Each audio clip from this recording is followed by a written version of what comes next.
Hello friends, கொத்தமல்லி சட்னி செய்கிறதுக்கு ஒரு பாத்திரத்தில் எண்ணெய் ஊற்றி சூடானதும் 2 ஸ்பூன் கடலைப்பருப்பு, 4 வெள்ளைப்பூண்டு, ஒரு கை நிறைய கருவேப்பிலை சேர்த்துட்டு நல்லா வதக்கி எடுத்துக்கோங்க. இது கூடவே காரத்துக்கு 2 பச்சை மிளகாய், 2 வரமிளகாய் சேர்த்து வதக்கினதுக்கப்புறமா ஒரு பெரிய வெங்காயம் பொடியாக நறுக்கி இது கூடவே சேர்த்துட்டு தேவையான அளவு உப்பு சேர்த்து நல்லா வதக்கி எடுத்துக்கோங்க. அதுக்கப்புறமா 2 தக்காளி பொடியாக நறுக்குனதையும் சேர்த்துட்டு நல்லா வதக்குனதுக்கப்புறமா ஒரு கை நிறைய கொத்தமல்லி நல்லா கழுவிட்டு பொடியாக நறுக்கி சேர்த்து நல்லா வதக்கிக்கோங்க.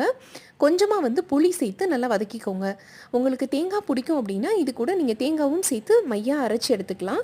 இப்போ தாளிக்கிறதுக்கு ஒரு பாத்திரத்தில் கொஞ்சமாக எண்ணெய் ஊற்றி சூடானதும் கடுகு கருவேப்பிலை போட்டு தாளித்ததுக்கப்புறமா நம்ம அரைச்சி வச்சுருக்கிற கொத்தமல்லி விழுதையும் சேர்த்துட்டு தேவையான அளவு தண்ணி சேர்த்து கலக்கி விட்டோம் அப்படின்னா சூப்பரான கொத்தமல்லி சட்னி ரெடி ஆயிடுச்சு.